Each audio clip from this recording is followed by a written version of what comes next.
অনেক কিছু শিখছি, অনেক কিছু। শুধু একটা জিনিস শিখছি যে চেষ্টার কোনো ত্রুটি রাখা যাবে না।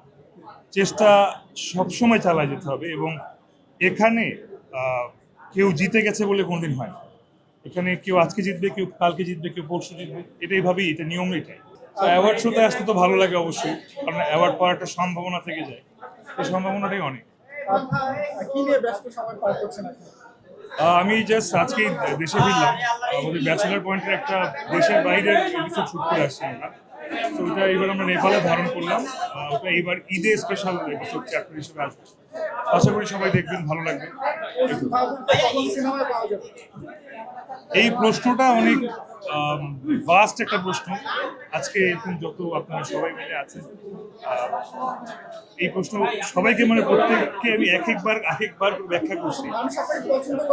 আমি বুঝতে পারছি। থ্যাংক ইউ, আমাকে আপনারা পছন্দ করেন, আপনারা পছন্দ করেন। আমি নিজেও ফিল্মে আসতে চাই, ভেরি সুনই আসতে চাই। হয়ে যাবে ভেরি সুন, কোন একদিন হয়তো সুখবর দিতে পারবো। রকস্টার অসাধারণ, অসাধারণ।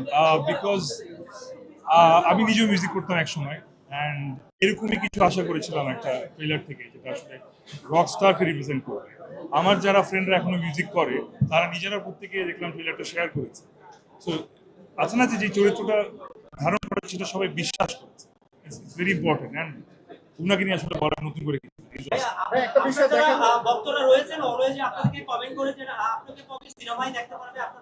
এই মাত্র একটু আগে প্রশ্নটার উত্তর দিলাম। আমি এখনো জানি না, আসলে উপর আল্লাহ জানে, আল্লাহ যেদিন চাবে সেদিন হয়ে যাবে। কোনো একদিন এভাবেই ক্যামেরার সামনে দাঁড়িয়ে বলবো যে ইয়েস, আমি ফিল্ম করছি।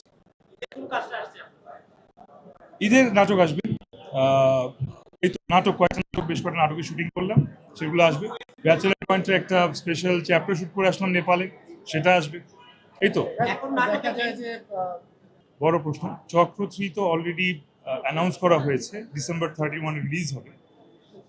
মাত্র তো মে মাস, আসলে স্ক্রিপ্টিং এর কাজ চলছে। কোরবানি ঈদের পরে আমরা আসলে শুটিং ফ্লোরে যাব ইনশাআল্লাহ।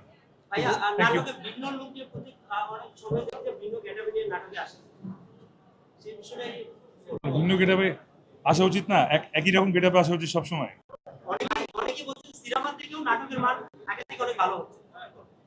দেখেন, কোনোটার সঙ্গে কোনোটা কম্পেয়ার করা উচিত। নাটকের জায়গায় সিনেমা।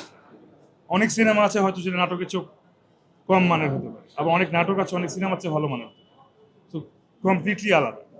সো নাটকে আমি চেষ্টা করি আমার লুকস, ক্যারেক্টার, স্টোরি একটু আলাদা করতে।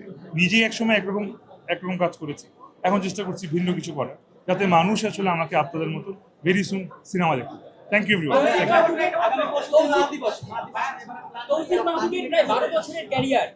মাকে যেটা বলতে চাই সেটা মা দিবসই বলবো। আজকে আপনাকে বললে আগে জানিয়ে দিবেন মাকে। Thank you.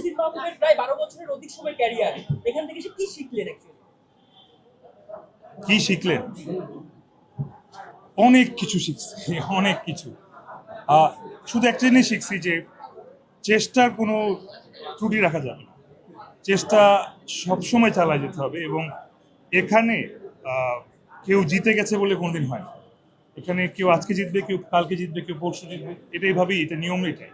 এখানে কেউ একা রাজত্ব করবে সেটা আসলে না। সবার জন্য জায়গা, সবার সমান স্পেস থাকা উচিত, ক্রিয়েটিভ ফ্রিডম থাকা উচিত। প্রতিটা কাজ ভালো হোক খারাপ হোক সেটা নিয়ে কথা বলা উচিত, অ্যান্ড হেরে গিয়েও যাতে বারবার ফিরে আসা যায়, এটা আসলে আমার সাথে।